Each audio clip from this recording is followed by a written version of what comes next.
Hi guys, getting ready to start my shift. I'm just going to come on and answer the question, is it necessary to become a CNA before you become a nurse? And my answer is it is a good idea. And it is a good idea because it will teach you how to prioritize. Some things are just more important than others, and you get to think quick on your feet.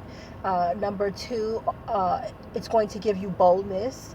Boldness is something that you have to have. You have to have boldness, and most importantly, you have to have confidence. If you don't have any confidence in yourself and what you're doing, the patient is going to see that, and they're going to take advantage of that, and they're going to treat you in a way as if you don't know what you're doing. So if you're just coming on as a new nurse and you are not confident in what you're doing, you're coming to them, trying to speak in like a mouse. Oh, hello, Mr. So-and-so. That is an open door for people who take advantage of other people to take advantage of you. So you have to come in there with confidence and knowing that you know what you're doing. Just like a CNA, if you come in there, looking fearful, like you don't know what you're doing, and like you're scared, people are going to take advantage of you. Patients are going to take advantage of you. They're going to treat you like you're stupid. They're going to try to make you do everything in the world for them, and they're going to mistreat you, bad, because they know that they can do that. And that's not good. And you're not going to have a pleasant night. And it's going to make you want to give up and make you want to quit and all of that. So as a nurse, you're going to need that confidence.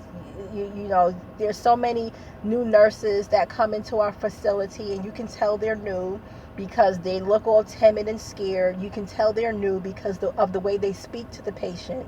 Some of them act like they're afraid to talk to the patient. They're afraid to touch the patient.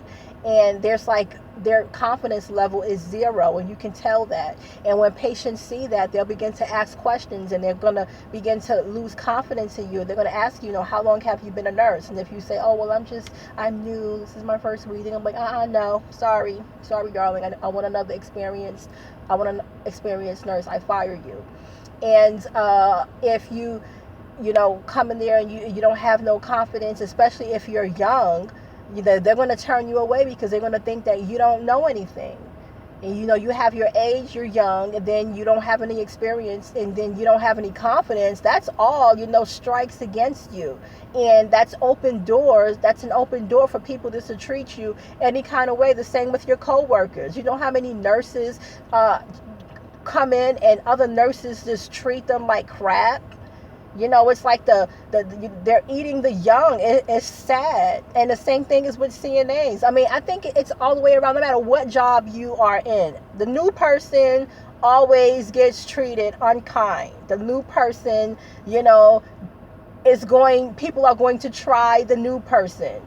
It's always like that everywhere you go. So don't think it's a nursing thing. It's a everyday thing. The same thing when you're the new girl in school. The same thing. It's the same thing. And as human beings, I don't know why we do that to each other. I know why, but it's sad. We got to get over ourselves and kill all that pride and stop being fearful and envious and threatened by other people. Because that's all it is. So you have to have some type of confidence in yourself, and you have to walk with your head up and walk and look like you know what you're doing, even if you don't.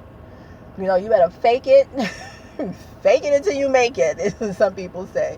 And don't be afraid of people. Don't be afraid to talk to people. And another thing that's going to boost your confidence is if you start speaking to people. Say hello. My name is. Don't be walking around with your, head in the sand like you don't see anybody. Greet people, because these are the people you're going to be with. These are the people you're going to be working with every night.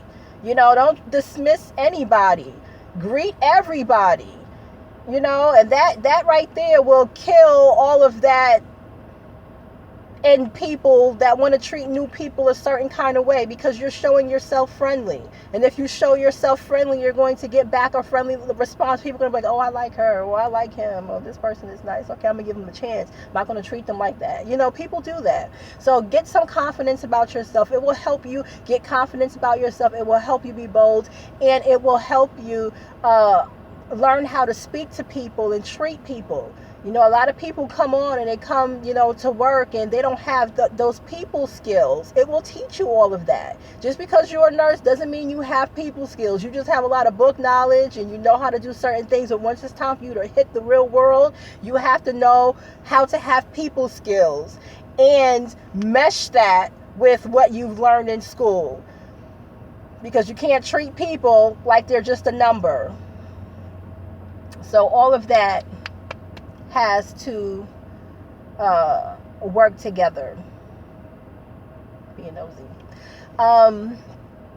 Another thing is you'll know how to treat and work with your CNAs. As a CNA, because we already know the thing that goes on with nurses and CNAs, and we need to stop all of that foolishness, because we're here for each other. We're here to help the nurses, and there are some nurses who are appreciative and they are grateful for the help, and there are some nurses that feel that that's not their job, and that, you know, this is what they do and I don't do that and I will never do that. But if it wasn't for us, this is what they would have to do on top of what they already do.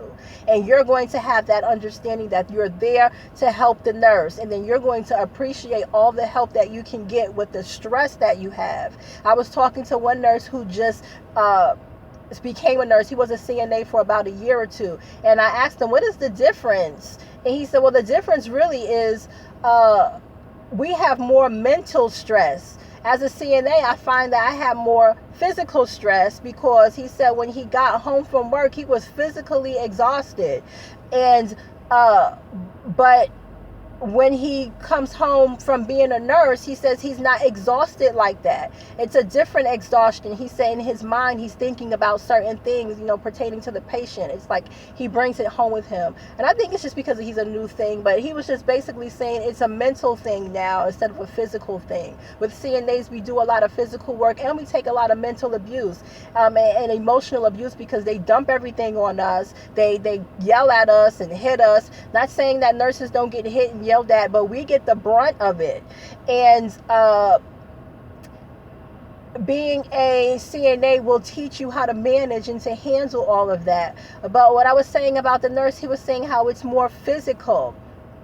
And when he said one of the good things he liked about being a CNA is that when he went home, that was it.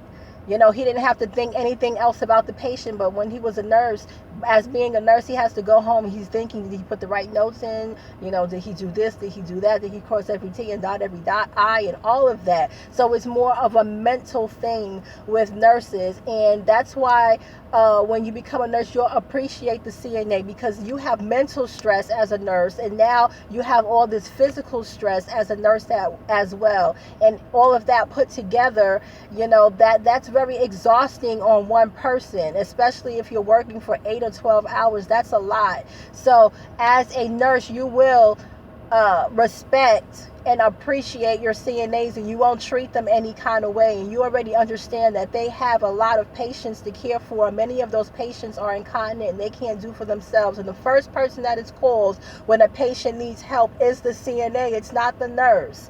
And some of the CNAs, especially during crunch time, are running here and there and back and forth and things like that. And you'll have that understanding because you were once there. And you're not going to be that nurse that's going to call the CNA for every little thing.